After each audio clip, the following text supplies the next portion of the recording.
are the families living in the city. Here is the head of household working from day to day, while there are the fresh food they need to feed their family.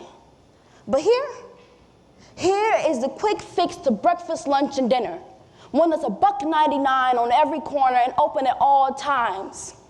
Serving the community that processed, that frozen, that rewarmed and deep fried.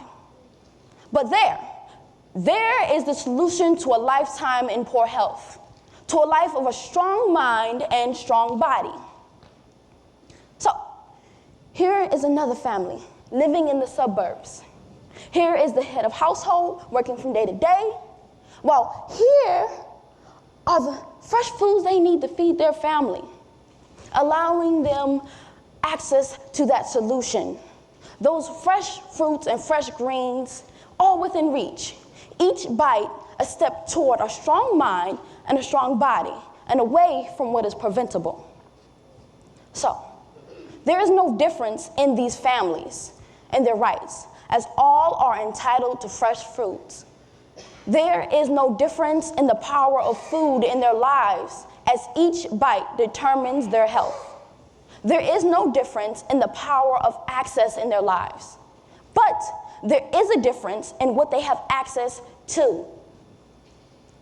However, all of this can be changed with one voice speaking out, one person taking that step forward, one of the younger and older generation starting a conversation, showing the power of listening, of asking questions, of being informed, to incite a movement, to bring together a race, a community, a nation for change, to spread the word and bring the right to live a healthy life to one person, one family, one community at a time.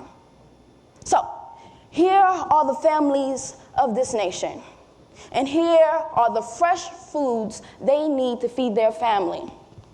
Serving the community on the day-to-day, those fresh fruits and fresh greens, allowing them access to that solution, and giving them the power to live a healthy life. There are many inequalities in the community, but only the voices of the younger and older generation together will bring about a change. Thank you.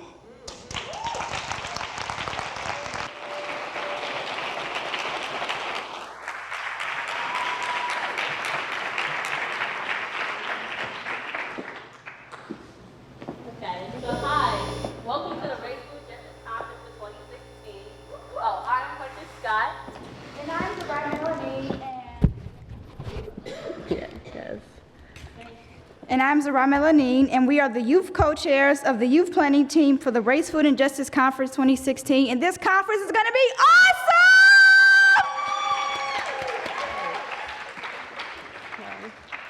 So over the months, my team and I created the Race, Food, Justice Youth Survey, in which we held a dialogue session and collected a total of 221 surveys from community centers, organizations, schools, and even the Juvenile Justice Center, giving the unheard youth a chance to speak. I don't think you guys heard her. She just said, we collected 221 surveys across Cleveland, baby! Ow! So you might be asking yourself, why? Why are we interested? Why are we doing this work? For those who know me, I'm very passionate about my work. So I wrote a little paragraph that I want to share today. Are we a future or a dying breed? We know what's happening.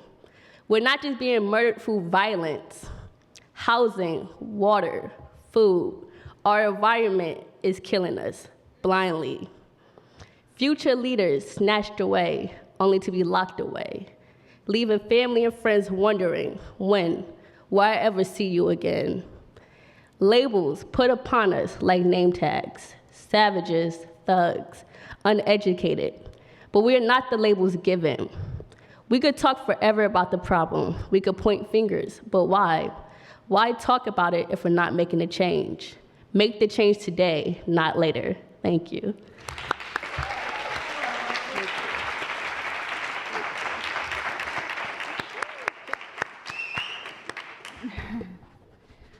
Okay, so how I got started doing this work, about 2 years ago when I was 13 years old, Environmental Health Watch teamed up with Red All Green Partnership and created the Youth Farmers Leadership Program.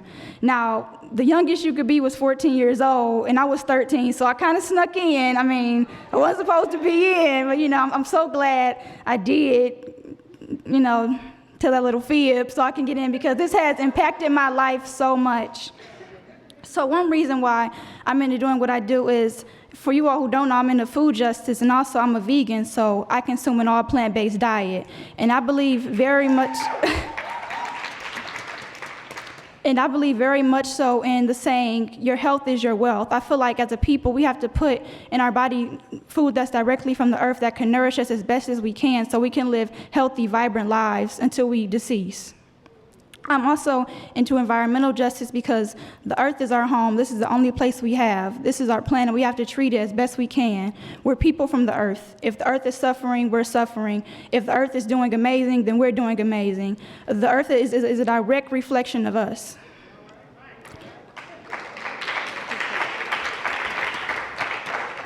So I'm also into social justice because I'm into justice for Black people specifically, because I feel like we're the people who are suffering the most. And I feel like we need justice, and I love my people, and I want to see us in a better condition. I'm also into justice for humanity because I feel like no matter what race, creed, class, or color you are, you should have equal opportunity in this country. You should be able to get a job and not be discriminated against because of you're Black or because you're white or because you're Latino or whatever race you are. Everybody should have equal opportunity in this nation. This is a great nation. It's a wicked nation. I want to see this planet become so much better than it is. So,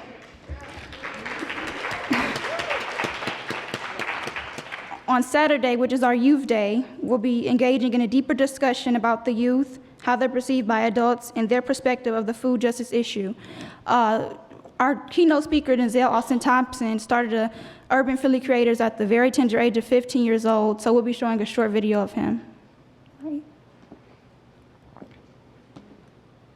Thank you.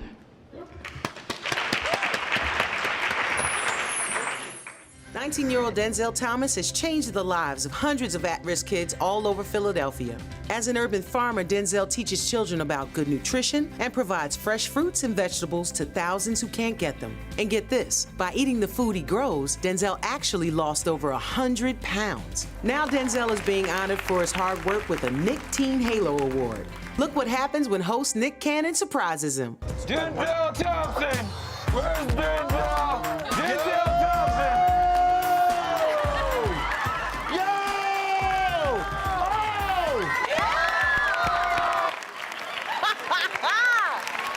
Now, Denzel is here in Los Angeles, and the surprises have just begun. Right now, he thinks he's getting a tour of our Sony lot as part of his trip to Hollywood to accept his award. But what he doesn't know is his golf cart driver is one of my producers. Yes, and in 30 seconds or so, he's gonna drive right up onto this stage and be a guest on my show. All right, so listen. Shh, okay, listen, everyone needs to be quiet. Done. Okay, listen. Shh, he's right around the corner. He's coming up right upside, guys. Oh, okay, he's coming, y'all. You're ready? I'm excited, you excited? Okay, guys, get ready to open the doors. Hey!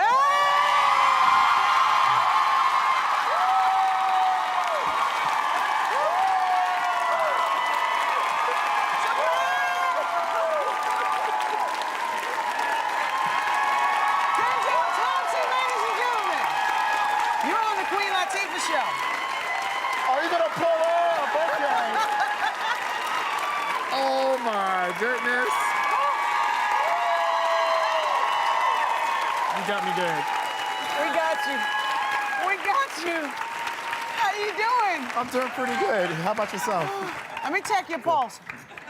Oh yeah, we got him. Yeah, y'all got me. My pulse is like. Hi, Denzel Thompson. Come on over here. Have a seat on the couch. Thank you. Next to me. I know you thought you were here for a Sony tour and that's it. I actually thought I was, but then all of a sudden we were driving, he just took a sharp turn like, where are we going? Then next minute I'm here. How you feel? Well, I'm sorry. It's your fault for being such an amazing person and doing such a great job for the community and yourself. It's very nice to meet you. Nice to meet you, It's too. really nice to meet you. Where did you get the idea for Philly Urban Creators? When I was younger, the neighborhood I'm in right now, it was an eyesore because anywhere you go is nowhere to get fresh food from, and the obesity level was running up. And when I was younger, I was over 300 pounds in weight, and I was very depressed. But then I went on one trip to New Orleans, and I realized that New Orleans and Philadelphia are suffering from the same kind of social issues as well, Right. especially when it comes to getting fresh food and healthy food, Yeah. matter of fact. So Yeah. around that time, that's when we thought, like, you know what? If we can make an urban garden in my community, we could probably cure those social issues at the same time. And so far, Such a visionary. it's come together. I think you make a lot of sense because I've seen urban gardens like in my hometown of Newark, New Jersey, and it's amazing how many people gravitate towards them. They want the fresh produce. It's just hard to get to sometimes. Right. So here you are making it available, making it right there, and you lost 100 pounds? Yeah, over 100 pounds. Over 100 pounds. Let's get that right. How does It's- one lose 100 pounds plus? The process of it is, the food that helped me lose the weight was all that I grew. Not only that, the actual heavy labor of farming did that as well. I'd say so. So that was a workout all day round. Like at the end of the day, you still working? I'm gonna take a seat real quick. Yeah, it I'm kind of made you grow a healthy respect for the farmer, Yes. huh? That's fantastic. You deserve this Nick Halo Award. You really do. Thank you. Plans for the future, just to keep making it big, keep spreading I it out. definitely have plans for the future. For plans for the future, I actually want to put my idea all nationwide, really. In every city. Every city. I like the way you think. I like the way you think, Denzel. Thank you so much. Thank you for letting us surprise you, even though you had nothing to do with it. Well, sort of. You did what you did, and that's why you're here today. And that was your part. Thank you. Congratulations. Thank you so much. I'll be watching you on the Nick Halo Awards, November 17th. Yes. My man. Thank you so My man. much. Thank you so much. So let's ask folks who can stand up. I need Hunter, Zrai, and Renee to stand up. And I need the audience to give them some applause and appreciation for what they had to say, the work they've done on their own. This was their own work. Thank you. Hunter's Zrai been kind of rolling with me for 2 years, and I've learned a lot from them, and I'll annoy them at times, but I feel it's so much worth it. You hear from them, and when they went out and did their work, they did their work. I didn't even have to show up. I showed up if I wanted to, but they ran their show with or without me. So that's what leadership looks like. And so I want to really appreciate them for the work they're doing, and we need to listen to them too. So before we get started, I do want to thank you all for coming and supporting the Race Food Justice Conference over the last 2 conferences. We didn't do 2015, but I really appreciate the support that you've shown. And I want to talk about my partners is Dr. Rhonda from the Social Justice Institute here at Case. Thank you for hosting us and giving us a home. And also Red All Green Partnership, they've partnered with us on this conference as well. Thank you.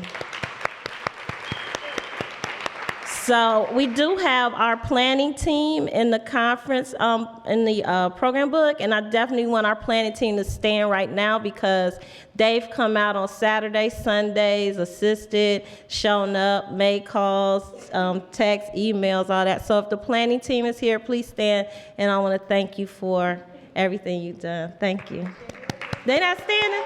Okay. I mean, come on, y'all. Thank you, thank you, thank you.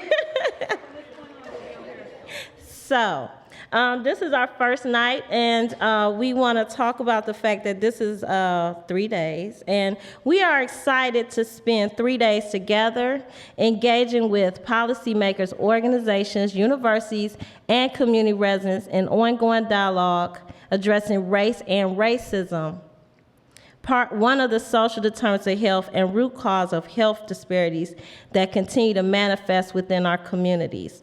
So we really wanted to invite speakers, presenters that were doing the work, leading the work, that sometimes you don't know about or hear about, and we really want to allow them to speak truth to what's going on in the nation and the world. And so I know that I'm on 10 with the speakers, like I have about 20 speakers, but I really respect the folks that will be participating and sharing their knowledge and understanding, but this is also a safe space. So if you get uncomfortable with what someone's saying, don't leave. Stay and ask your question or get some clarity, but don't leave. Stay for the whole process and all of the dialogue sessions, because you're going to learn a lot, and I believe this conversation touches many different sectors, and you'll find out where you fit in once you start to listen to the conversation.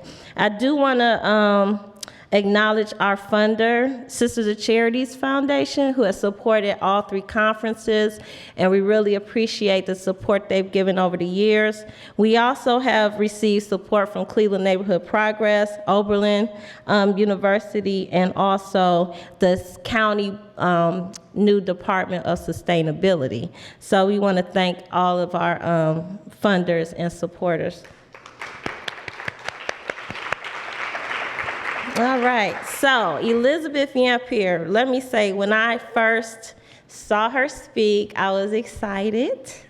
I was, empowered, and I really respected what she's had to say about the next generation and us seeding them or gifting them with some of the understanding and knowledge we have. And we actually invited one of her youth here to speak last in 2014, Jonathan, and he's won awards and everything else, so we really appreciated what he had to share with us. And I said, well, we got to get Elizabeth here, and I was really impressed by him and what she's been able to do. So that's why I really started to work with Hunter and Zrai. As long as they wanted to work with me, I wanted to work with them and see if I could, kind of model what Elizabeth was doing. So this is the result. But they come to the table with stuff too now. So Elizabeth, her bio is here, and I don't want to take up too much more of the time because I really want to hear what she has to say. But please pay attention. You have a notes page in your program book. Write your questions down and come to the mic and ask questions at the end of her talk. So without further ado, Elizabeth Yeampierre.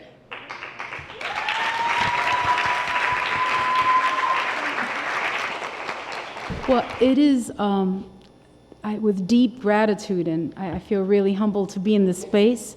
I just, as I came in, met unbelievable people that the ancestors meant for me to meet, and I just feel tremendously grateful to be in this space. Is the video ready? The People's Climate March will take place 2 days before President Obama and world leaders attend a climate summit at the UN. Climate change will bring more extreme weather, and action is now more urgent than ever.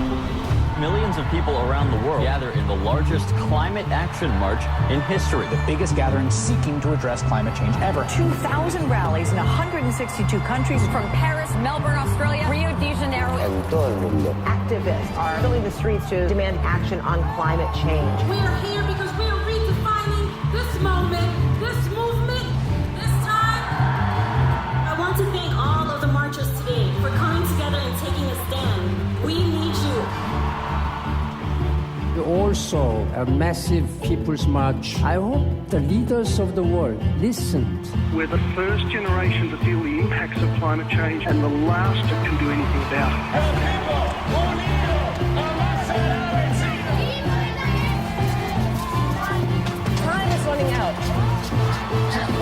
Don't give up the fight.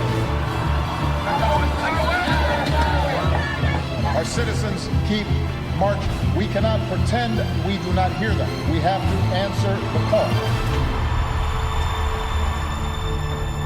September 21st, 2014, 2 years ago, I was one of the lead organizers for the largest climate march in history. We came together, a variety of people, big greens, grassroots organizations, the front line, and we decided that we were going to do this, and we knew that in order to do it, we were going to have some principles. Historically, there have been, before I start, I just really want to thank Kim Foreman. Can everybody give a hand to Kim Foreman, please? Thank you. She is relentless, and she really is the glue that keeps all of this together, and I am so fond of her, and only someone like her would get me away from, there is right now in New York a national conference to address the debt crisis in Puerto Rico. People are leaving Puerto Rico by the hundreds every single day. Hedge fund people are coming in. Gentrifiers are coming in. It is the epitome of colonization and racism, what's happening on that island. And it's the first time in many, many years that the national leadership comes together to address that. But Kim has had me here, and I was like, I'm here, estoy presente, I'm here with all of my love. So the People's Climate March was a real test of our ability to commit to just relationships. You basically had the environmental movement, which is deeply privileged and really gets all of the resources, all the attention, and the grassroots that historically has been dealing with environmental justice for more than 20 years, is underfunded, is really leading the transformation on the ground, coming together to plan the largest march in history, and that took some work. If you looked at the images and you saw the sunflowers, the front line was led by young people of color. That was extremely important to me. It was important that the front line be made of young people of color, particularly for the fact that when you see young people, we knew that there was going to be paparazzi at this march. You know, Leo DiCaprio was there, Mark Ruffalo was there, everybody was there. We said everybody would come, and everybody did. And so we know that when the media puts a spotlight on our young people, that they're doing the perp walk. So we needed them to be in the front to show that it's young people of color in the Bronx, and I bring you warm greetings from the Republic of Brooklyn, by the way. That it's young people in the Bronx, young people in Brooklyn, in Detroit, in Richmond, in Black Mesa, in the Gulf, that are doing the work. And they're never portrayed as being in power. We don't think of young people of color as young people that are at risk. We think of them as being at potential. We were them once, and so we think that they're at potential. It is young people of color that led the civil rights movement. It's young people of color that were part of the Young Lords and the Black Panthers. It's young people of color that led the divestment movement in South Africa. And so we can't infantilize our young people, and we can't lower our expectations. We have to believe that they are integral to all decision making. We have to build an intergenerational movement. We can't, in this country, generations are pitted against each other. Younger people are aggressive and ambitious, and they want power, and they want to push older people out. Older people want to hold on, and there is this tension that exists that comes from capitalism, that comes from competition, from a society that is built around competition instead of collaboration, but that is not who we are. As people of African and indigenous ancestry, and that is what I am, and I say that because oftentimes people think Latino and they think African American. Not all Latinos are people of color. Some of us are of African and indigenous ancestry. I remember when I was a child, my mom said to me that the ship stopped in the Caribbean on the way up. And despite the fact that I was light-skinned, I might have some relatives in North Carolina. And I am my mother's lightest-skinned child. And so my mother had me understand that our unity was past nationality and colonization that divided us as a people. This is central to who we are and central to building a movement, because people are pitted against each other. So Spanish, you know, it's funny, Spanish is, my son was told when he was in 6th grade that he was an embarrassment because he didn't know how to speak Spanish. And my son said to the teacher, "So you want me to speak the language of another slaver, another colonizer, you want me to speak too? That is not my language." And so I share that with you because there is this understanding, people put us in boxes, but we're really talking about people who speak Spanish, English, French. You wouldn't say to a Haitian that he's French. So you don't say to a Puerto Rican that they're Spanish, right? You don't say to a Jamaican that they're British. That is part of our ancestry that represents pain, represents colonization and slavery. And so when we understand that, it is easier for us to build a movement that is united around who we are and who we were before we manifested the way that we did. So young people are central to that. Building an intergenerational movement is tremendously important to building community power. In the climate movement, and I'm part of the climate justice movement, climate justice, environmental justice, very different from environmentalism and climate change. When we think about trees, we're not thinking about hooking up the space and making it look beautiful. The trees for us are the lungs of our community. The trees are what is the barrier between us and asthma, upper respiratory disease, and the things that manifest as disease in our communities. And environmental justice didn't start 20 years ago like the books tell you it did.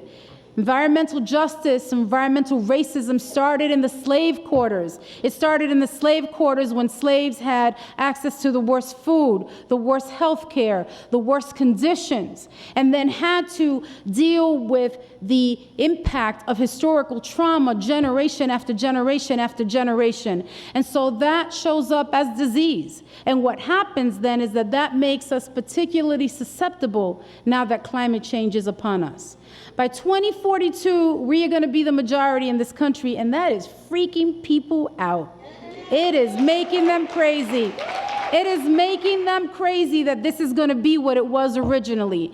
And so people are pitted against each other, and you got, people talking about immigration versus the Black community. I always tell people who talk about immigration, I was in a meeting where they said, we are going to create a platform about this country. This country is an immigrant country. And I said, well, there were people here before you got here, and some came in shackles. So before you tell the story of immigrants, tell the real story and talk about how you benefited from that struggle, because we stand on the shoulders of those people who lost their lives so that we could have rights right now. And so that history and that understanding is central for us building a movement.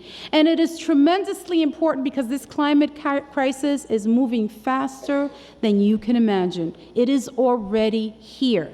It is already here. It is moving really, really fast.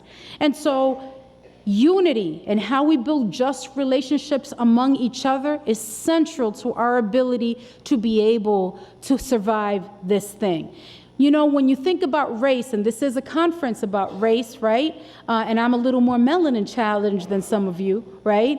When you think about that, I think I started out doing this work. I started out doing work around police brutality and racial violence during the Giuliani days in New York City.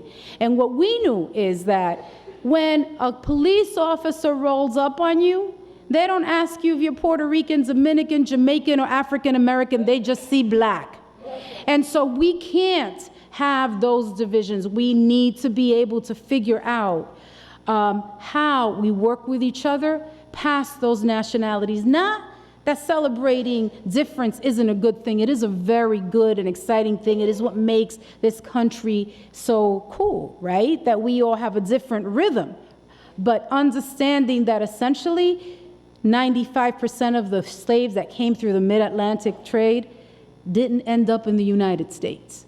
And so that we are one people, that people in West Africa come to the Caribbean and to Brazil to learn their Yoruba traditions, to learn languages that they lost because they were colonized.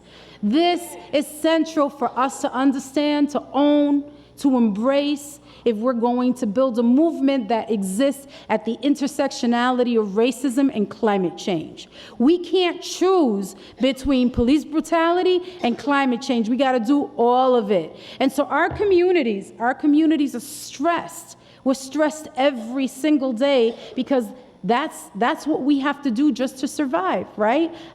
I have a son. I have 5 brothers. I remember my mother staying up at night whenever they went out, and I'd say, Mom, but they're good kids. They're going to be okay. She says, oh, I'm not worried about them. I'm worried about the police.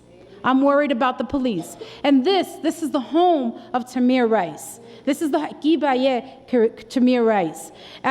I came into this city thinking about him, thinking about that beautiful 12-year-old face. And as a mother, how that made me feel, that fear that we go out the door with every single day when we have a child of color, every single day, that we have to teach them from the time that they're little, how to be able to talk to the police, how to navigate their way through some neighborhoods. And what does this have to do with climate change? Everything.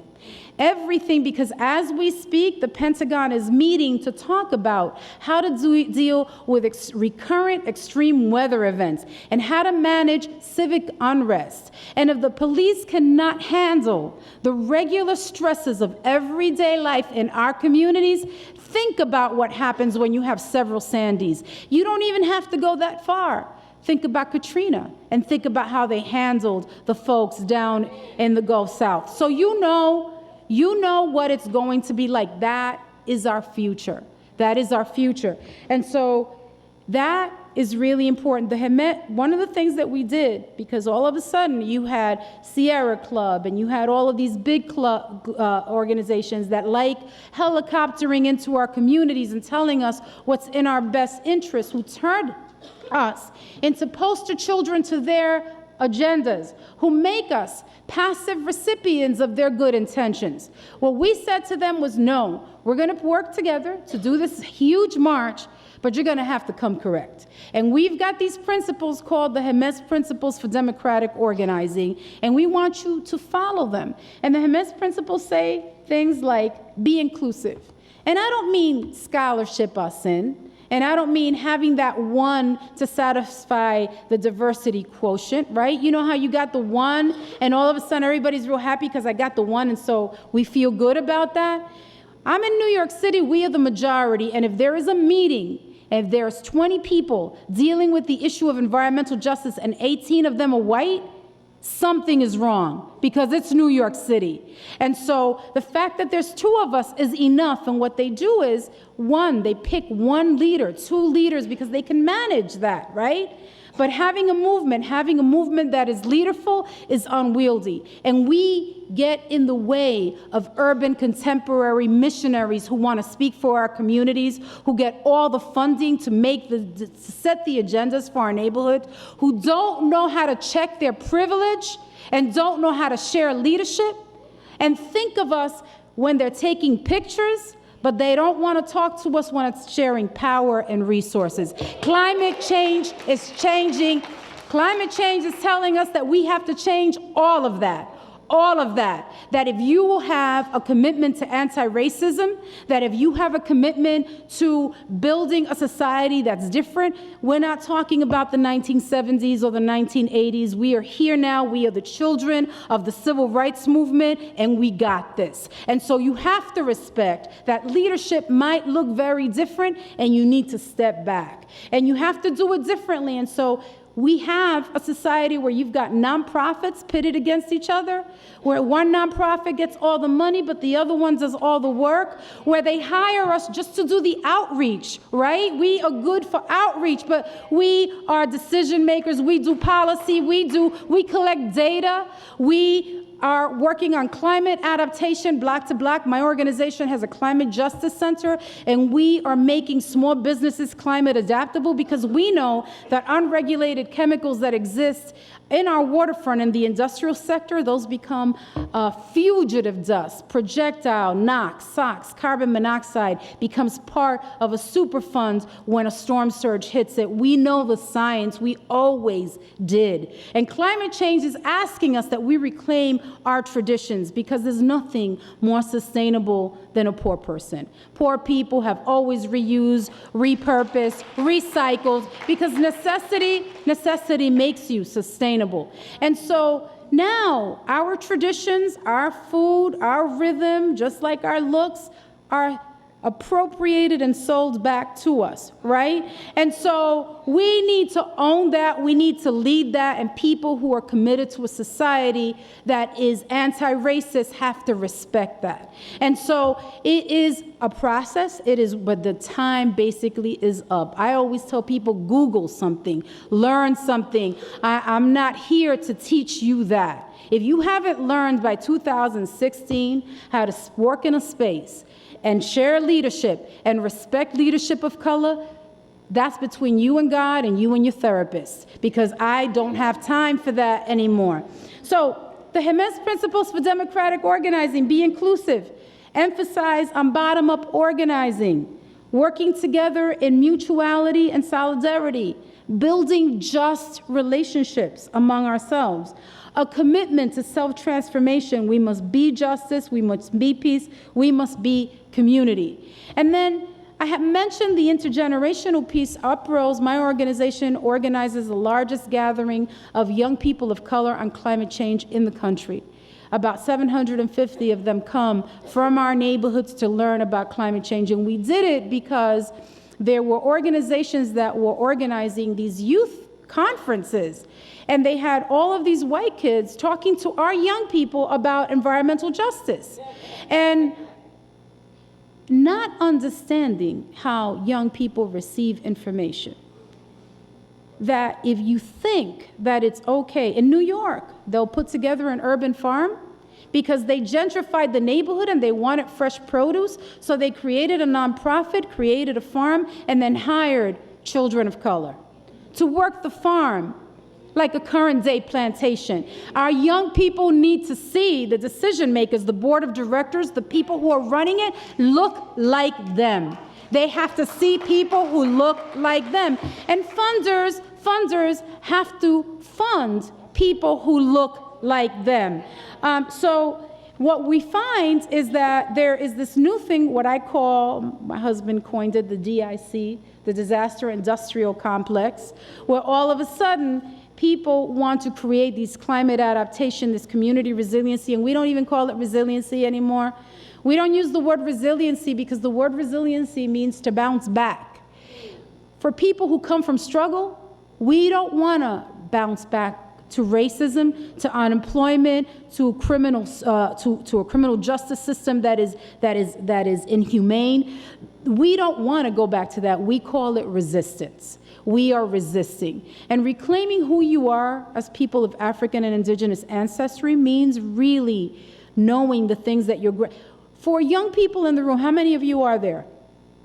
One of the things that I say to young people all the time, and this may not apply, certainly not apply to you guys, but what I say is that every time you cut class, every time you don't go to school, every time you don't take care of business and you're up on Facebook till 2 o'clock in the morning and then you show up tired in school the next day, somebody in another neighborhood who doesn't look like you becomes your boss, determines where you live, how you live, if you get paid and how much. That what you give up is power. You give up power. And people before you who went through so much more, did so much more, just so that you would have these opportunities that when you don't take them, you dishonor your ancestors. You dishonor them. And so we need to talk, intergenerational means that we learn across the table, that I am sharper, better, that I know how to use social media, that I can come up with a 140 character tweet in a heartbeat because I work with young people, that I am constantly learning from them, that they have a lens, a perspective, they have a way of looking, engaging the world, which is absolutely on point, and I have to respect that leadership. And then I have some experience. I know how to read a room politically. I know how to take power away from a room when I walk in. I learned that at a very young age because I've been in a process of decolonization for a minute. And so I have been fighting that, internalized racism thing. So they learn from being in the space with me. I learn from being in a space with them. I don't say, let me hear what the young people have to say. I don't patronize them that way. They are integrated into leadership. They are on the board of directors. They are in the organization. They are trained for leadership. And the other thing, when we're talking about, because I'm going to talk about the economy in a second, when they're talking about green jobs, right? What they're talking about is entry-level blue-collar jobs, sort of the 1970s jobs with a green patina on them. Well, by 2042, we're the majority. And young people of color have been kept out of the climate conversation in colleges and in organizations across the country. Young people, white kids, are all about it. They're all in it, right? But young people of color are the ones that are going to be most impacted by something they had nothing to do with. Nothing. They did not create climate change. We did not create that. We are saddled with a climate that came from the extraction of our labor and the extraction of our land. And that's why I say that environmental justice didn't start 20 years ago. It started with greed, it started with the extraction of our people, and it started with the extraction of our labor. So our young people need to be brought into this in a way that is meaningful. We have to have meaningful intergenerational leadership, because we are going to have a state of climate apartheid if we do not take care of business right now. We're talking about 2042, and 2042 is right around the corner. We will be the majority at the same time as the climate will have had its way with us. And so we are seeing it right now. And it isn't just happening in the United States. You see, Yemen has no water. Bangladesh just has no water. There was no water in the Caribbean. You know, the California is burning where all the food is coming from. So the conversation even about food is central to all of this, right? Because even our food has been killing us, right, for generations. Our food, the sugar, all of the things that we use to narcotize our frayed edges that are a result of years and years of stress from oppression, that food, that is intentional. And so we need to be able to take care of that, because it is a way of keeping us from being sharp, from thinking clearly, from exercising power. We can't even move our bodies anymore, right? And so disease, we have layers. I have layers of that. I am a child of struggle. I come from struggle. My father spent his life in and out of prison. My mother cleaned toilets. I remember when I was in law school and I came home, my mom didn't want me to help her. And I was like, yeah, of course I'm going to help you, Mom. I come from struggle. So I am not some child of privilege.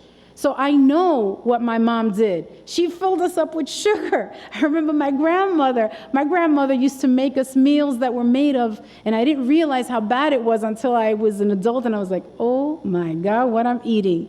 It wasn't corn flour. It was like something with sugar and milk, and I don't even remember what it was. We call it avena. It was so bad for us. And so I have all of the problems that exist when you're born and raised in an environmental justice community and you live in an environmental justice community, because we have been living in the midst of all of the contamination that exists in a community of color, regardless of class. That's how you know it's racism, when it happens regardless of class, that if you are living in a middle-class Black community, chances are you live next to environmental burdens. That's how you know it's about race. So we now have to figure out how we work together, because we cannot overcome this unless we unite. We cannot overcome this. It is so big, and we have to consider and think about climate change with tremendous humility. We have to understand that Mother Earth has had it, and she is throwing a hissy fit. And so now we have to think about, what does climate adaptation mean?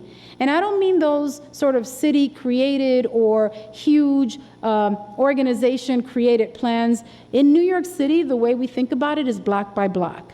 So one block is very different from the next. New York City, on one block, you've got Section 8 housing. In another block, you have auto salvaging shops next to small homes. So the solutions on how to become climate adaptable are very different depending on which block. Maybe one block wants to paint all its rooftops white. Maybe another one wants to come together and build an anaerobic digester.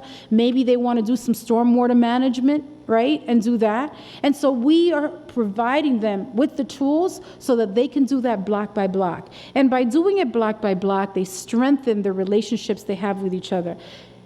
Who is the organizer on your block? You know who the organizer is? The organizer is that busybody who sits in the stoop on the window and knows everybody's business. The one who knows who's on a respirator, who knows who's on dialysis, the person who knows what time you got home on Friday night and with who. That is your organizer.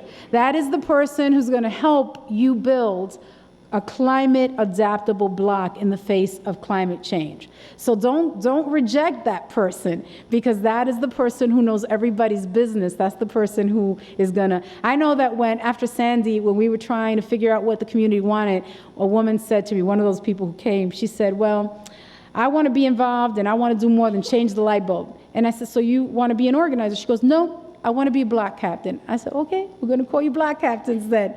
She says, because I know everything. And I said, I know you do. I know you do. And so that local knowledge is essential to understanding what climate justice is about and what just transitions are about.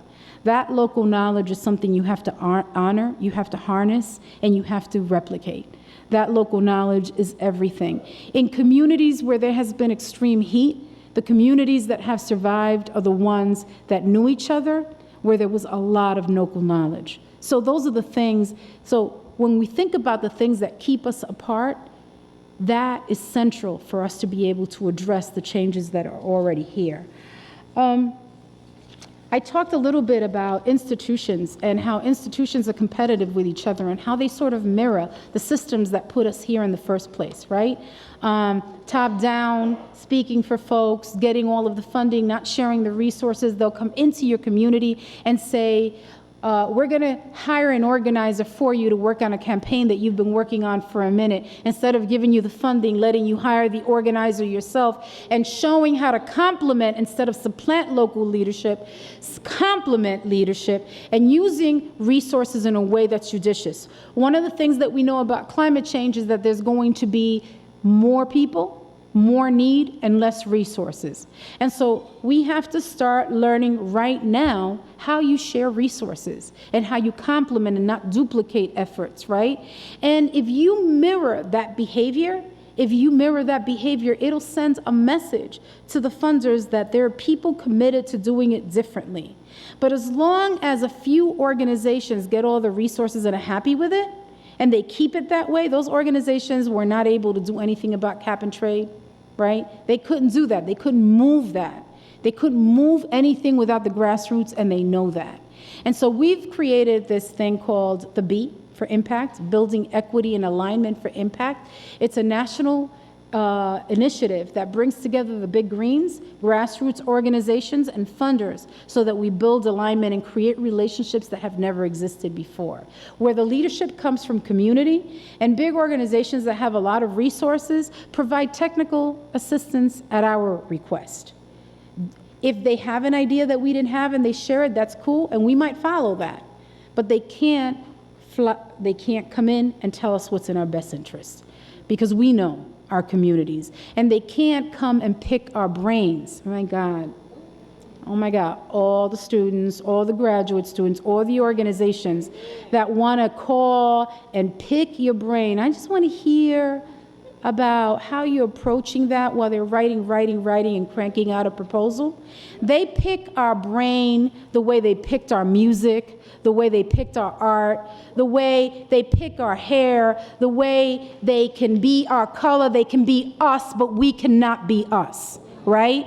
But if we are going to be the majority by 2042, we can no longer do that. We will have to show we have value. We will have to say no, and we will have to be bold. We'll have to be courageous and say, no, that's not the way we're going to do it. I had someone come into my office yesterday to talk about offshore wind. 2 huge organizations come into my organization, and I said, you're going to follow our lead, and this is how you're going to help us.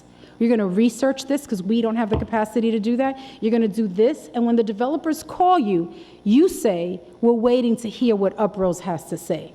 And if you don't do that, we're going to use every social media, venue that we have. We're going to basically put you on blast. We will protest your organization. The media would love to see people of color protesting an environmental organization because they love that kind of division. Or you can come correct and understand that it's also in your interest to make sure that people of color lead, because the demographics are changing and your organizations are just going to become irrelevant if our people are not leading. So if you really care about Mother Earth, if you really care about the environment, you're going to make a commitment to building just relationships.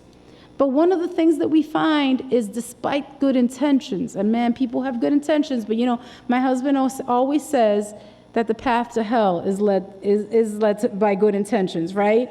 So people have good intentions. The hardest thing for people to give up is privilege. That is the hardest thing for them to check, the hardest thing for them to give up, because they are in a comfort zone that they can't get out of. And so it is not scary, actually, to give it up. Look at us. We have never been exclusive. We have always been inclusive. If you think about the history of African Americans in particular, just use that history, and you think about how they forgave, how they gave love despite everything that they went through, then you know that these are not people that are approaching this work with hate. We do this out of the love of community, out of the love of our people. We are driven by love. So check that privilege. It's going to be hard, man, but if you don't do it, I would say that if the folks that are working on the environmental front or that are building community with us can't check their privilege, then if anything happens moving forward, I'm going to blame them. I'm going to blame them for not committing to complement, to stop supplanting, to being the smartest person in the room, for not approaching the work with humility. We hold the largest gathering of young people of color on climate change because we needed to have a space where young people could feel their power, where they could step up into it, where the adults would staff it and let them run with it. And it was beautiful. And in every single one, whenever they asked a question, the first one to raise their hand was some white young man who didn't understand that I am in a space that's sacred and I should respect it and step back. But the hand kept up and kept going up. And then our young people, because they are so full of love, would call on them. And we would be sitting back saying, no, don't call on him. Don't do it. Don't do it. Don't give up power like that. This is your space, and he's got to learn how to be in this space respectfully. But our young people, because they just really, they come into the world just wanting to get along with everybody, right, before they're damaged and traumatized, you know, from the time they start school. So it should be okay for us to have spaces where we can be with each other to build our power. That should be respected. But the sense of entitlement of having not only to be in that space, but to hijack the space, to take the oxygen out of the space, that comes from the people who consider themselves radicals. In New York City, the Occupy people came in to help. They went into our communities to help, and then they stayed. They set up nonprofits, they supplanted local leadership, right? They did that. And because people are so stressed, people didn't challenge them, right? Because they feel good helping us, but they got to feel something different. They have to be able to use their privilege to be part of a struggle, not supplant a struggle, right? I always tell young people of color, don't be the ones that get arrested. We can't put you in the system. Let those kids get arrested because it's going to be all right, right? Isn't it going to be all right? So there are a lot of ways that people can use their privilege. We have, in this national climate movement, a whole lot of people talking about frontline communities that have no business speaking for our people. And when they have an event, they have tons of money for the event, they sort of trot out young people of color that they found in college and say, look who we're working with. And I sort of sit back and I start tweeting. Because what happens at these conferences is that you can actually see the tweets behind them. And so, so I start tweeting. No, yeah, I do. And they're like, and I'm like, yeah, that's what's happening right now. So, but we can't do this by ourselves. You all have to have the ovaries big enough to challenge people, all right?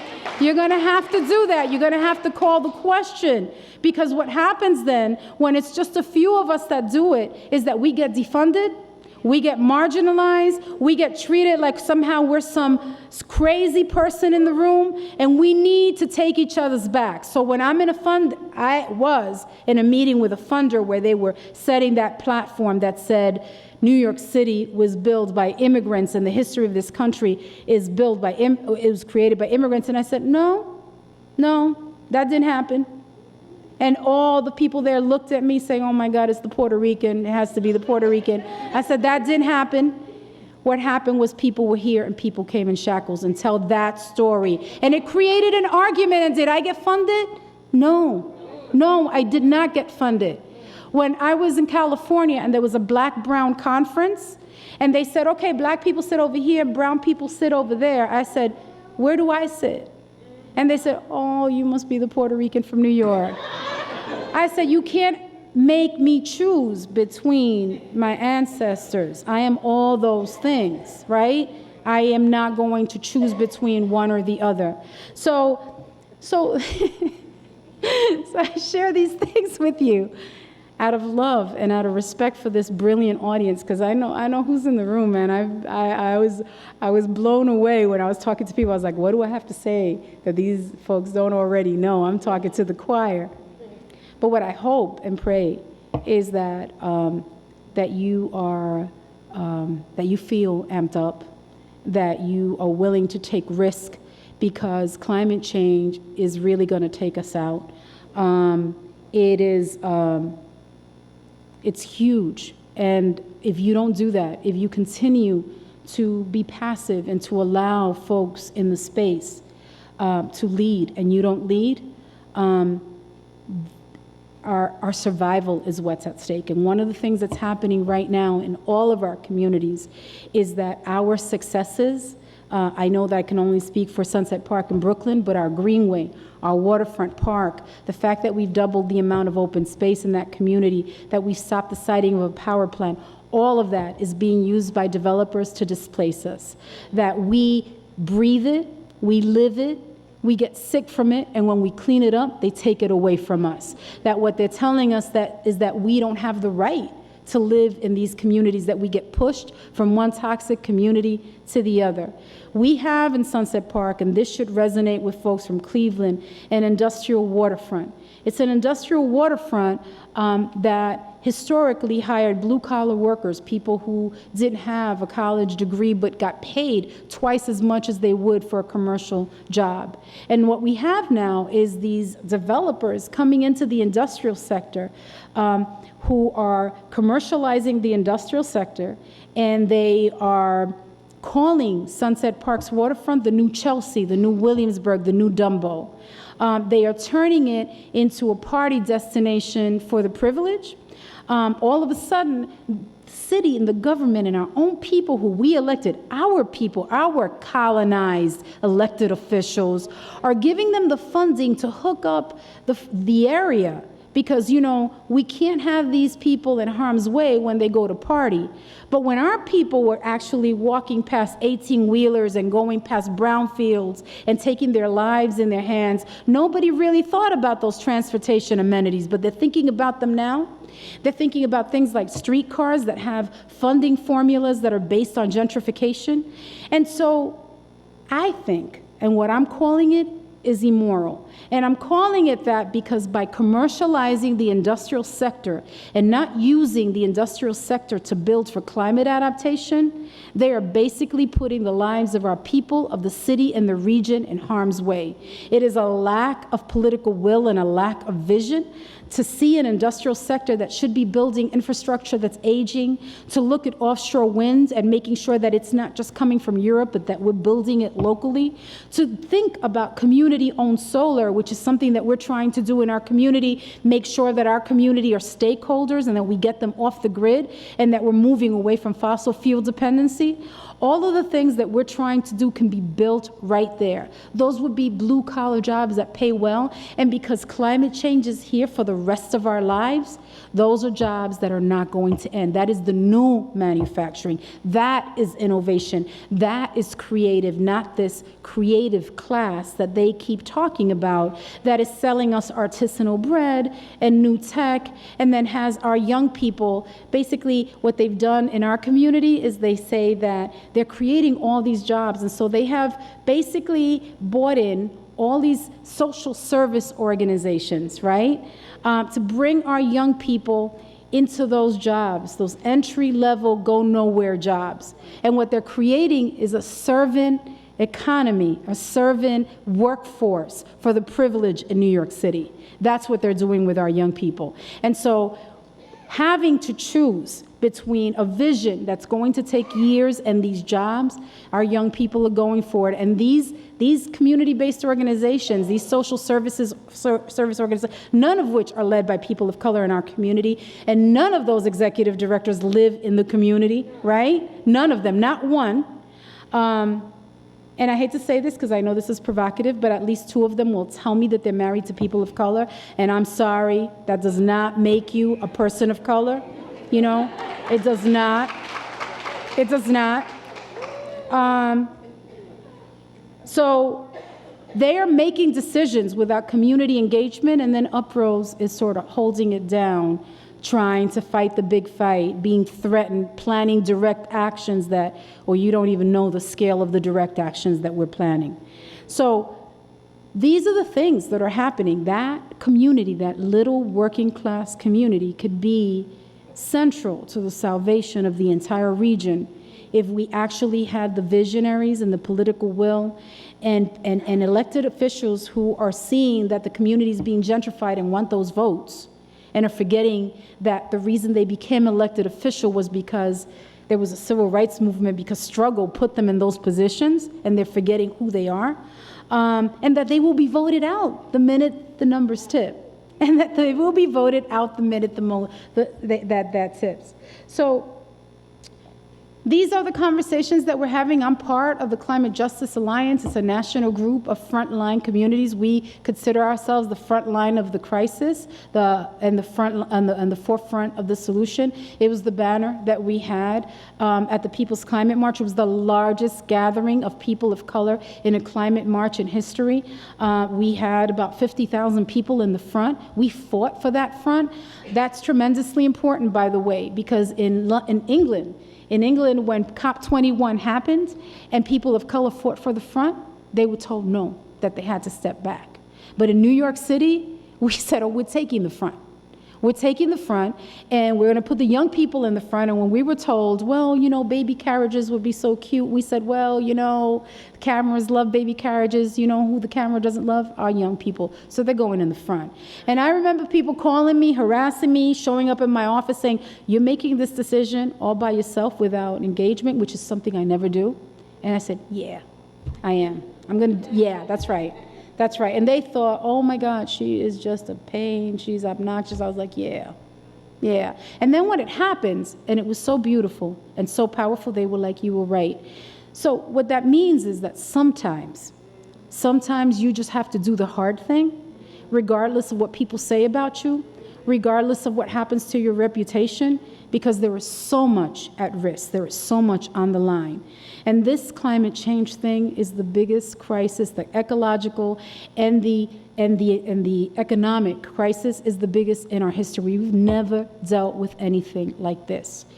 The internal work that we have to do, even us as people of color, is that we really need to deal with this issue of colonization, of insecurity, of thinking that somehow we don't know enough, or we're not good enough, or we're not. We survived. We come from strength, from people who went through a lot more hardship than we can ever imagine. And we are strong, we are brilliant. I remember, and I won't tell any more stories because I have a lot of them, but I remember my first day in law school, and I have to share that with you. First day in law school, the dean is talking about the average LSAT score. And I'm sitting next to the great-granddaughter of a Supreme Court justice, right? And she turns around and smiles and looks at me and says, So what did you get on the LSAT? And I looked at her, and I think I was about 20. I was really young when I started law school. I said, you know, my dad's in jail, and my mom's cleaning toilets, and I'm gonna kick your ass in class. I said, I grew up with a scintilla of your privilege, and it's gotta scare you that people who grew up with a scintilla of your privilege are gonna do circles around you. So you gotta ask me the only irrelevant question. So she didn't talk to us for 3 years. We ran the school, right? So I share that with you, not out of cockiness or conceit, because I don't feel any of that. But I do feel every single day the love of my ancestors. I do honor them, and they expect a lot from me because they went through a lot, and so I honor them. I honor them every single day.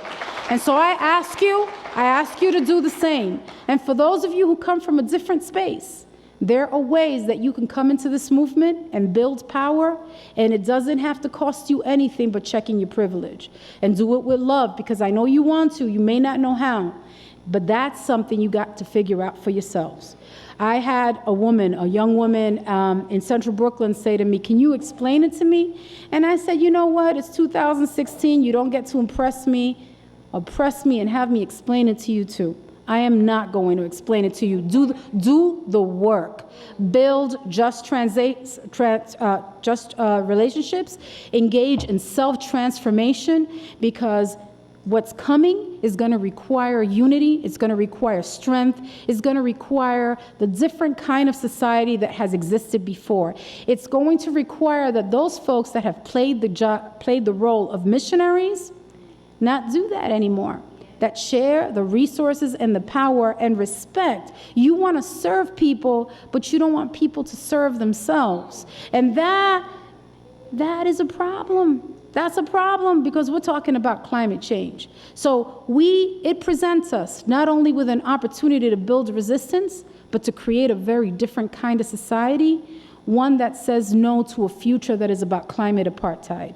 If we don't do it, you're going to have the small number of people running this thing and the majority at their will. So we cannot have that. And can we? No, we cannot. So muchas gracias de corazón. Thank you so much. Thank you for your energy. I felt the spirit of a lot of you, even though I didn't have my glasses on, so I missed some of the looks on your faces. At the end of the day, I'm still Puerto Rican, so you know I'm going to be vain like that. We adorn. That's what we do. We adorn. I always say I'm horizontally gifted and close to the earth, because we have to. The language we use says a lot about who we are, right? So, like, I never say I'm a Hispanic. I have no idea what a Hispanic is. A Hispanic is anybody who has a Spanish surname or speaks Spanish. It could be a person that is not of color. A Latino, I have no idea what that is. That could be anything. But a Puerto Rican of African and indigenous ancestry, I know what that is. That's what I am. So peace, love, muchas gracias. Thank you. Thank you.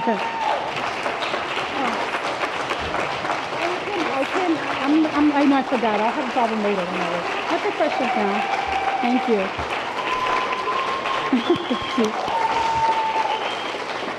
You'll have to see them because I don't have my glasses on. Okay. I know you have a lot of questions.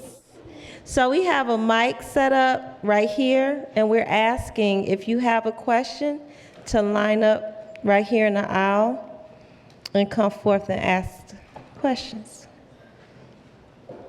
Not all at once. Questions? Okay. We'll just keep rolling till whenever.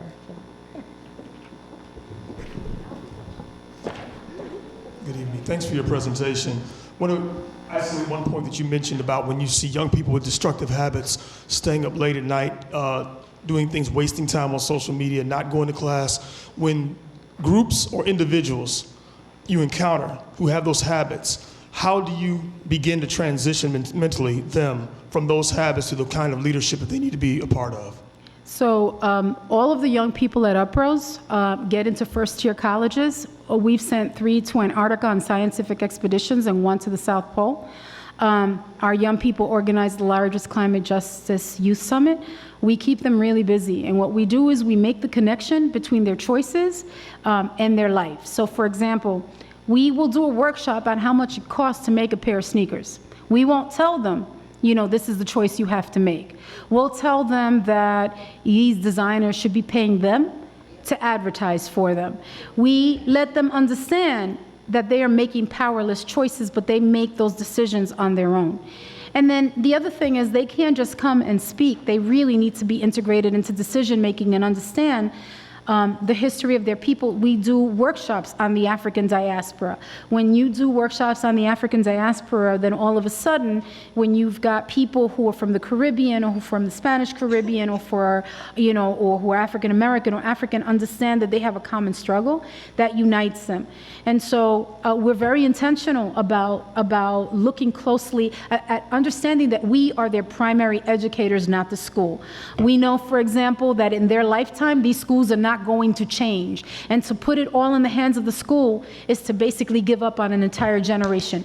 That we have to take that into account.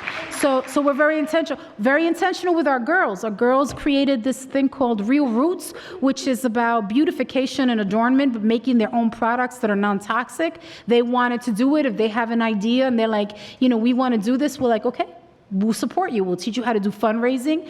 They know how an organization works. What's the fiduciary responsibility of a board of directors, how fundraising happens. We demystify everything. We make language accessible. We tell them that they can use the language of hip hop to basically play with words like climate adaptation, resistance, PM 2.5, that they can own that language because we are people that are multilingual. We have navigated our way through the world, being able to use language as a way, as our tool, as our way of having power, right? So everything that they do, but it also requires really paying attention, right? And really paying attention, watching and really listening with all your senses, knowing when someone's down, knowing what's happening. We know what's happening in the life of every single one of our young people. We know, and we are there for them. We've got their back every time something happens. They've got the community's back. They're organizing. They're testifying at hearings. They're creating programs, and we are taking care of them so that we never have to tutor them. The minute that they understand power, all of a sudden their commitment to their own education changes. It changes. And we tell them, if you've got a teacher who isn't even from your neighborhood, who's got no rhythm for you, you are going to give them the power to determine your future? You're going to do that? And they're like, what? I'm like, yeah, you're going to do that. You're going to let the cop on the corner take away your freedom from you? You're going to do that? So we talk a lot about power. And that's one of the reasons that we tell them, listen, we know exactly what happens in the course of the day for them. They get up, they get a bag of chips and some soda, and they go to school, and so they haven't even fed their mind and their body. By 10 o'clock, they're watching the clock, waiting for it to go. By noon, when it's time to have lunch, they don't even eat. They're hanging out with each other because it's the only recreational space that they have, so their body is not being fed. By the end of the day, they leave, they're hanging out, they're talking, and then they say, well, I didn't do well in school because you waited till 11 o'clock at night to hit the paper. So basically what you did was you gave power to somebody else. That's what you did. You don't have to do it if you don't want to. Don't do the work. But so-and-so is going to be your boss. That person is going to determine your future. And so really we talk about power. So I hope that's helpful. I'm also close to the earth too, so. That's why I'm on my tippy toes right now. I'm gonna start saying that. I love it. So I'm like one of your biggest fans. So it's so great to hear you talk. I want to actually get into something you said. I love how you said the front line of the crisis. We're the front line of the crisis, and we're also at the forefront of solutions. And so the national organizer in me wants to hear more of the solutions that we're advocating for, yeah, absolutely, that we're thinking about. And then I'm actually going to try to merge 4 questions into one really quickly here, so I'm going to cheat a little bit. But so I'm also a member of this, there's a national alliance called HEAL, Health, Environment, Ag, and Labor. We started something called Plate of the Union And we did some national surveys because we want to hear what the presidential candidates will say around our food system, right? Or to influence what our presidential candidates will say about our food system. So I was listening to the last debates, and I'm hearing what Hillary and Bernie were talking about in Brooklyn, in terms of environmental justice. And so that's the second part of my question, is just, did you hear any reflection of what our frontline communities are saying in that? And then the last question that's a part of it is something that I'm exploring, which I'd love to talk to anybody about. So thinking about just transition, and if we can apply that to food justice, in the sense that these corporations that are killing our communities via our food system, right? Mm-hmm. These junk food and fast food that's killing our communities, is there some accountability that we can talk about in terms of reparations from these communities, and also apply a just transition framework in food justice? So I'm just curious what your thoughts on. So I'm gonna and just let me know if I forgot something, but yeah. So the just transition framework is really what drives all of our work nationally. It's the idea of creating local living economies, and really thinking in a very localized way, right? So even when we're talking about the industrial waterfront, we're talking about something very local. When we're talking about, and you can apply this for food as well. And so it really is sort of going back in time and thinking about, how do you live off the grid? How do you create your own energy? How do you create community solar? Community solar is an example of a just transition, right? An urban farm is an example of a just transition. Textiles, taking clothes, right, and repurposing them and using those fabrics and creating those looks. That's an example of a just transition and something that could generate a new industry. And food is an example of that. And what it looks like is different neighborhood by neighborhood, community by community. So what it's going to look like in the Southwest is going to be very different than what it looks like in Indian country.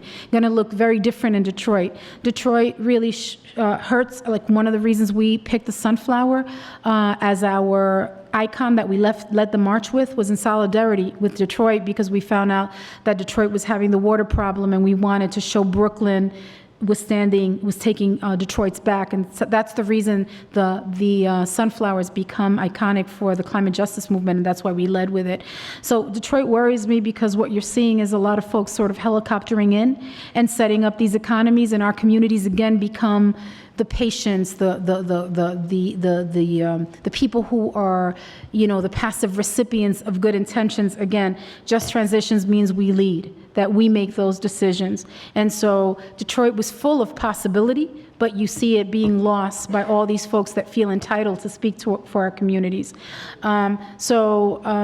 So yeah, it looks different. It's going to look different in Black Mesa. It's going to look different in Detroit. It's going to look different in Richmond. We have to put pressure to close these businesses, but the just transition also means a lot of our people work for these businesses. So they work for these these coal power plants. We need to be able to have something in place to take the place of that.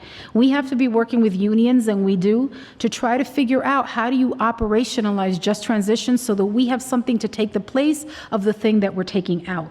That's on a larger scale, right? So right now they're closing all these coal plants, and we're talking about working class people being put out of jobs, people who have to choose between their job and existing or surviving or eating, putting their food on the plate.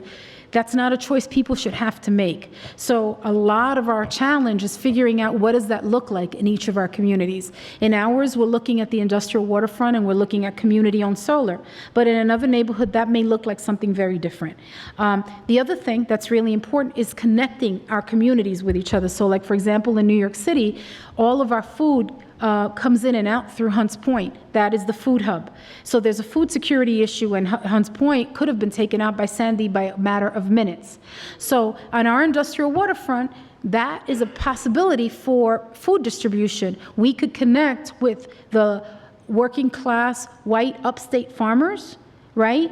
We could incentivize that economy, and then they can provide us with manufacturing and distribution of food in Brooklyn, so that there's another point of food distribution that would go. You could have fresh food going out to the prisons, going out to the schools, right, by some procurement devices. So we're looking at those connections. Like, if you look at the state of New York, there is a disconnect between upstate and downstate. Upstate never supports amenities that benefit New York City, but New York City pays for all the stuff upstate. It's really racism. But the truth is that the poor people that live upstate aren't even being properly represented by their, by their folks. And if we were able to connect our communities, we would be able to build that statewide resilience. And we could do that through food. Food becomes that mechanism because they have the farms. They're devastated economically. We would be able to bring them by refrigerated barges into Sunset Park. So we're thinking about local, but we're also thinking about what does that mean. When we think about offshore wind, for example, we think if we create an industrial hub where we manufacture that, how does that benefit Newark? And the Ironbound community and our sister EJ organizations. We're always thinking about how do the things that we support hurt our sister communities and how do they help them. One of the reasons that we have been able to do a lot of amazing things in New York City, because we really have, is because we leverage power because we take each other's backs. So you can't come into Sunset Park and then go to the South Bronx. We will be there in the South Bronx. The South Bronx will be in Brooklyn. We will look out for each other. And so they can't play that NIMBY game, that divide and conquer game. We can't be NIMBY. We can't say that we think that our people are our people wherever they live. So that actually has been central to us getting legislation passed and to us being able to do things on a bigger scale. And right now, the way that we're thinking about just transitions in New York is different because we're looking at things like infrastructure and systems that are really big. But food is going to be, water and food are really going to be at the heart of all of this. So it can be done in the same way. And I'm not the person who would be able to talk to you about that because I'm not well versed on that. But there are people who are. And people need to connect, and they need to share, and they need to lift each other up, and they need to recognize when somebody gives them an idea, and they have to work together differently. So I don't know. Did I answer your question? Yeah, the other one was if you heard anything reflected from my communities, presidential. No. So I can tell you. So in Sunset Park, Hillary came to speak in the industrial space that we are fighting, the place that is leading displacement and gentrification, the place that has millions and millions of dollars and has hired 3 powerful public relations firms. I found out the day that she was coming, and I organized a protest in 2 hours. She came to that space to speak. So she put together an EJCJ agenda without us, without talking to us. And I can't say that Bernie did much better, all right? Because I didn't really hear him talking about climate justice. And climate justice is one of those terms that's being co-opted by everybody. They think that if they add justice to it, that they mean, no. Literally, our movements start with we speak for ourselves, right? So what should be happening is that they would be aligned with community-led solutions, that they would be supportive and aligned and have the humility to know that their old school ways are not going to fix new world problems, that the way that they do it, which is really sort of their closeness with lobbyists and with corporations that really are all about the money and not about the people and the planet, that's going to kill us. And so we have to call the moral question seriously, because it's just one of those things that is that serious. We're thinking about lawsuits. And how do you come up? We have meeting with a number of lawyers to figure out how do you challenge these things? What are our legal tools? And if they don't exist, how do we create them? Because the civil rights movement created them. And the truth is that we're living science fiction, like Adrienne says, right? We are creating it as we move along. I never took an environmental policy class. Never. I'm a civil rights lawyer by training. Somebody came in and said they're going to expand the highway. I was like, oh, we can't let that happen. Then they came back and they said, oh, we live in a lead belt and we got to do something about lead abatement. I was like, okay, let's do that. And then they said, oh, the power plant. And then all of a sudden I became an expert. we are resourceful. We're smart. We know how to do research, so we invent it. And just because it doesn't exist doesn't mean we can't do it. So if a just transition or a framework doesn't exist to solve the problem that you're thinking about, you gather a bunch of people and you figure it out, and then it exists. And then it exists. Because we're literally even inventing the language as we go along. So if you want to ask me a question, like, I can't see you, everything's a Monet painting right now. So you got to come to the mic, yes. I have 2 questions, and I just want to say I'm very inspired. What I like to talk to Black and brown youth all the time through my poetry, through lectures and whatnot. I have the hardest time bringing us two together. And I want to know, how did you get started in your journey to, I don't know if accepting is the right word, but just coming, the society tries to divide the both of us. Mm-hmm. They don't even tell so-called Hispanic and so-called Latinos that there's African in their ancestry. They just let them believe that they don't even know that that Latino and Hispanic is a multitude of races. So how did you? Multitude of nationalities. Yeah, multiple nationalities, sorry. Mm-hmm. And how did you come and go to the process of realizing that you had African in your ancestry, and how would you advise to get that across to other? So first, let me begin by saying that this is not specifically a Latino problem, because you've got Ben Carson and you've got Clarence Thomas, right? The fact that we have internalized this is part of our history, right? And so it shows up in a lot of different nationalities in a lot of ways, right? But you got Ben Carson, and I got a long list of folks, right? So it's not unique to us. And the way that I grew up, my mom is a Yoruba priestess and has been for 43 years. I grew up in Yoruba traditions, and I am a daughter of Ochun.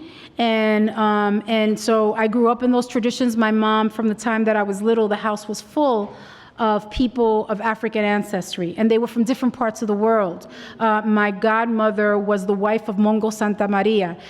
They were from Cuba, they were from Africa, they were from Puerto Rico, they were from different parts of the world. So I grew up in the middle of that, right? And really understanding the African diaspora. And I was very blessed to have that opportunity, right? My mom's like from the 60s, and that was my world growing up. With our young people, they don't have access to anything like that, so we have to give it to them, right?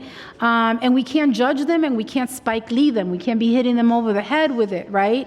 We have to, you know what I mean, right? I said, don't Spike Lee them. Don't hit them over the head. You have to sort of gently bring them along to an understanding of who they are and who they were, and have them understand. If we have a leadership training, and there's one person from Ethiopia, there's gonna be something about Ethiopia in the training, because the first thing we ask people when they walk into the space is, who are your people? And we then include who their people are in the training, and we celebrate that. And then we talk about some of the things that we have in common, right? The food that we eat, our music, things that clearly that we all have in common. It is a little different if you're talking about Black and brown people, and you're talking about people that are Mexican or people that are just purely indigenous versus people that are African. It is easier in New York, where most of us are of African ancestry. So when you're talking about people who are indigenous, that's a whole other conversation. And the tensions that exist in California, I don't see those tensions happening in New York City. New York City is the birth of hip hop is Black and Puerto Rican. And if you look at the statistics in New York City, the people who are lagging behind every single racial and ethnic group, including new immigrants, are Blacks and Puerto Ricans. And so one of the questions that they ask us is, why are you doing so poorly of your citizens, as if citizenship ever solved the problem for Black people or for Puerto Ricans, right? It's something more than that. We have been invaded, colonized, we are here, right? Our experience here is different. There are tensions among Puerto Ricans, of the white Puerto Ricans from the island, and those of us who were considered excess population who ended up in the United States. So even within our own people, we have racial tensions. We have a workshop that's happening on Saturday at a national Puerto Rican conference called Unapologetically Black. So it's much more complex, and it depends on where your people are from. So if we're talking about Mexico, that you want to talk about the people from Mexico that are black. There's a lot of black people from Mexico. They may not even know that they're black. So you want to share that history that they have no way of getting anywhere else. You are the person who's going to provide them with that, right? And so when you share a common struggle and a common history, you start creating unity. And so, and at the same time, you want to celebrate difference, right?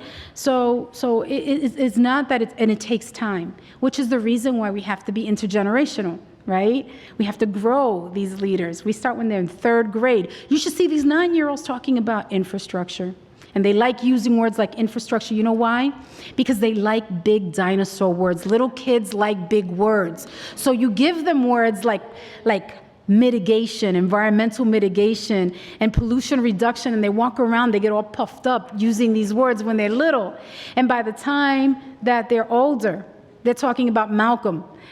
So you have to be intergenerational because they never age out, because intergeneration defines community. Right?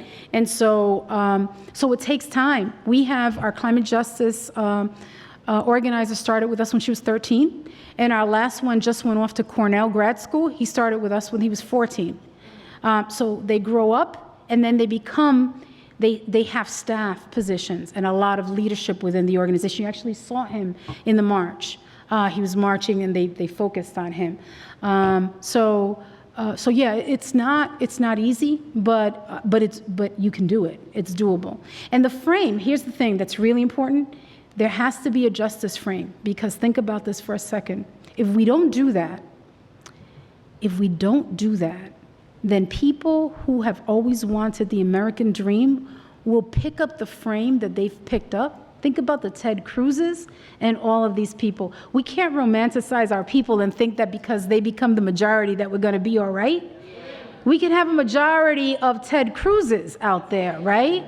And that is scary. That is really scary. So that work on the ground has to get done. So that's part of the work. Yes. My name is Hal.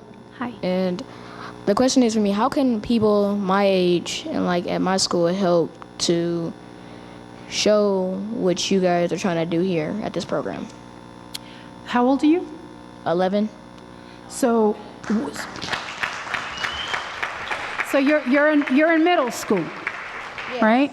So one of the things that you can do is you can question some of the things that you're learning, and you could look at the history books and the books that you're getting and asking, is this really what happened? And you can do research on your own because you have access to a computer, and you can actually find the answers for yourself. And you could ask your teachers to create a space where you have a real conversation about what you're learning. I would suspect that what you're learning in the classroom isn't necessarily what really happened. Like, for example, the People's History of the United States, right? A book like that. I also think that because I think that young people are not at risk, I think they're at potential, that you're all a lot smarter than you realize that you are. And that you become dull by playing video games, by watching a lot of television. It literally does something to the brain. So there's a lot that you can do in the classroom. When my son was in 6th grade, he did a film on the life of Don Pedro Albizu Campo, the leader of the independence movement in Puerto Rico. And the the principal was really upset about that. She called me in, and she said to him that it was disrespectful to the United States. And my son said to her, well, ma'am, you run this school. Would you like it if I decided to tell you, you sit right there, I'm going to run it for you? How would you feel? She thought that was him being disrespectful. And so she brought me in and my husband in. And then she looked at me, and I didn't say anything. I didn't say a word. She just said to me, ma'am, I am not a racist. And I said to her, what you are is between you and God, but what you do to my son, that's between you and me. And my husband is like kicking me under the table, but why I'm saying this is because your parents have to be involved, and your family has to be involved. And family isn't always just the people you live with. Family is much bigger than that. And so if you're here, that means you're part of a community of people that really care about your future. And so those are people that you're going to look to mentor you, to be your teachers, to be your primary educators. And so don't feel overwhelmed if you're in school and you're not learning what you have to. You will at least be reminded that there's so much more, and you can do that. You can also organize other young people that are your age to take on one issue, one thing that you feel passionate about, and change it. It could be, for example, you're served you're given plastic spoons, or you're being given styrofoam in the lunchroom, and you decide that you want to get rid of all of that, and you create a campaign to get rid of all of that. It could be like that. We worked with some young people at a school that they got rid of all of the paper trays, all of them. And then after that, they got rid of all of the paper goods. And so they created a station where they had to wash things, but they started by trying to go towards zero waste. And you could do that. So there's all kinds of things. Just look around and think about, that's the one thing I want to fix. I'm going to talk to a few people who agree with me, and we're going to do it. And these folks here, they will have your back.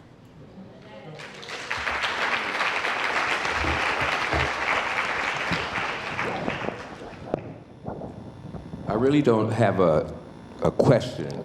I just have some answers. First of all, this little young man here, I'm part of the Red Green Partnership Program. And down at the farm, I'm known as Dr. Greenhand, and I'm a tough guy when I'm there because it's about no nonsense like you. And that's why I just want to praise you for being strong and tell it like it is, keep it 100, and let everybody know there are answers out there. And tomorrow, I will be in charge tomorrow because the first workshop is down at the farm. And so I will be teaching the class down there. So young man, you have somewhere to go. Where you go? Where you go? Oh, you go? He's over here. Oh, okay. No, I thought you got gone. And the two facilitators of young people were students of mine as well. So I'm extremely proud of Hunter and Zakaria. So they make me proud. So I didn't have a question, I just had some answers, okay?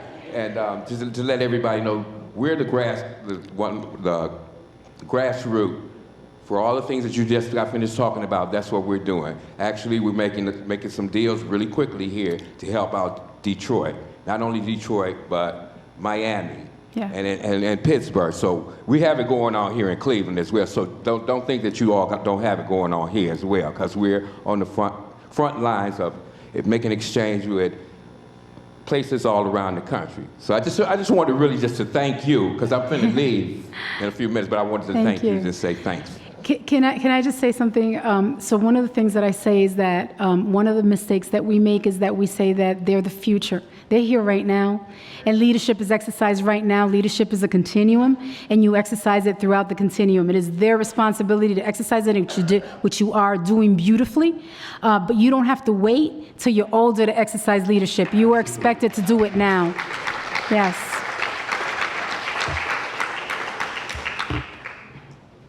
Yeah? Over here. Okay. First of all, I just want to say you the truth. And I appreciate you coming. Thank you. And my daughter is over there, one of the facilitators. Great job. But my question is, you made reference to 2042, and this is kind of like minuscule with regards to climate change, but how do you engage in the conversation with regards to post-capitalism and privilege? Well, you know, I think you should use the Jiménez Principles for Democratic Organizing. They're a really good framework to use for addressing privilege. But the post-capitalism, we're really talking about just transitions when we're talking about local livable economies. Capitalism will not sustain. It will take the planet with it and us with it. It is really that we have to learn to live with what we need instead of what we want, which is difficult for our people because suddenly we have access to things, and now when we finally have access to them, we can't have them. And that hurts, right? That's one of the ways that we feel good, right? It isn't just through eating. It's like buying ourselves things that we don't need. You always find, I had there was a woman that was complaining that she didn't have any money, but she had this Gucci bag. And so I knew what the bag cost, right? But I also knew that something in her needed to have that bag so she could feel good. And she was making choices that were contrary to her interests because she needed to feel good. So we can't be judging. I was on a panel with this gentleman from NRDC, and he was really judging. And I said, because, I said, we never had things. So all of a sudden we can have them and we want them, right? Which is why people are addicted to consumption culture and to celebrity culture. All of a sudden but what Mother Earth is telling us is that now we have to live with what we need instead of what we want. But I would also refrain from putting the blame on the people, because it's not even the people that are responsible for this. It's these corporations. And we can actually, Martin Luther King talked about the boycott, and we never use it. We never use it. It is so powerful. It is so powerful. I mean, we have so much power, so much economic power that we don't use. So we have to start, with our own economic power, I think, can start transitioning that economy. But it has to happen like immediately. Literally, if we are navel gazing and thinking about this stuff, we're going to have another Katrina, we're going to have another Sandy, or maybe worse. There have been 3 tornadoes in Brooklyn. Brooklyn, it's not Kansas, it's Brooklyn. 3 tornadoes. So but the conversation about transitioning out of capitalist economy, that's a much deeper conversation that would take a lot of time. But it's operationalizing just transitions. Yes. Hi. Hi. Hi. Thank you so much for being here tonight. I feel like it's going to take me at least a week to process everything that you've been able to say. My question is, if we're looking at just transitions, which are very localized, how can we come together and then support the global problem of climate change? Because it is here. It's already affecting us, and it includes all of us. So there are people all over the world in the global south working on just transitions. There's the Pan-African Climate Justice Alliance, which we work in solidarity with. There's the indigenous people, the Aboriginal people in Australia. There are the indigenous people all over the Americas. We work in solidarity with them. What we don't do is tell them what they should be doing. We work in solidarity with them. It's one of the things that what you asked made me think of is capacity. One of the reasons that I find it so stressful when folks helicopter into our community and then we have to stop what we're doing and respond is because it literally steals our capacity to do the work that is local. And so there are national climate justice organizations that are working on the global stuff, and I defer to them. I'm like, they got this. So the Grassroots Global Justice Alliance is working on this, and a number of other organizations that are working on these national, international issues. And so if they need something, they need us to sign a petition, they want us to show up to a protest, we do that out of solidarity to show that we've got one love. But will we as a local organization take on the global? No, we won't. We need to take care of what's local, and because we have limited capacity, and in order to be effective, we have to use our resources judiciously.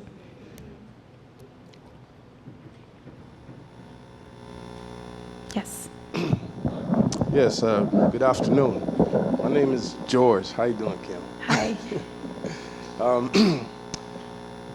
I was invited here through my partner and associate from the Ridall Green Initiative, and having been introduced to the efforts here through Kim and Environmental Health Watch Agency.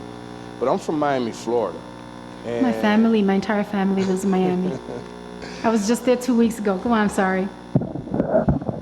So yeah, being from Miami, Florida, I don't know how you all are gonna find this, but I literally have to travel and come way up here because I literally had to travel and come way up here to Cleveland, Ohio for like-mindedness people that are dealing with these matters. Coming out of Miami, Florida, just to share that with you all. Now, having said that, The points of interest, I mean, I had no idea what I was coming here. I'm literally here on another mission, gathering some information to get back down there and return back to work. And I mean, this whole effort of what I've landed in here today is something I have been seeking. And like I say, wow, to have just come land in this auditorium and for what's unfolding in here, blessed and privileged. Now, having said that, you mentioned, what I wanted to know was your effort and everything that you discuss in here, your organization, its existence or movement in the southern region. Do you plug, aside from coming down for vacation and having fun, which most people use, particularly South Florida for, your effort, your platforms, do you have, I mean, is your organization plugged into and your message and effort in Miami, Florida, Yes. Particularly Miami? Ma'am, yes. And if you email me, I will put you in touch with the people who are working on climate justice in Miami. I'm part of a national movement. So we are local. We're based in Brooklyn. Right. But we do work with folks in Miami that are working on climate justice, and we can put you in touch with them. Okay, now, that's people who are also in the effort, or from your, I mean, because that platform... No, my organization is a small but impactful grassroots organization, and it's local. So we are not in Florida, but we work. I'm on the steering committee of the Climate Justice Alliance, and I do a lot of work nationally because we have to figure out things nationally so we can support each other locally. And there are folks in Miami right now organizing on climate justice. Right. People of color organizing on climate justice in Miami. Okay. So I have, my family all moved to Florida. I don't know if you know, but there's about 1 million Puerto Ricans living in Florida now. That's why Obama got elected. Orlando. That's why Obama got elected, right?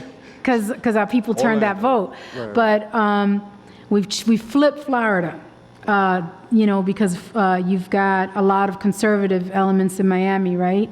And a lot of racial tensions in Miami. But there was, we did an action, I think last September, and people in Florida mobilized. It was like thousands of people mobilized in Florida. In Miami. In Miami, not Central Florida, Miami, they mobilized. Right. So US Can, which is a national organization with all of the environmental groups, is having its retreat in Miami, I think June 5th and June 6th. US Can? It's called US Can. They're having their national gathering is going to be in Miami the first week of June. But they're actually not the ones I want you to meet. I think that what I'd like you to meet are the folks that are doing the grassroots organizing there. Well, yeah. And those people, by the way, not only do it locally, but they do it internationally. Wonderful. Yeah. And the question to follow that, you brought up a term that I found astonishing, really. And that was the term of framework.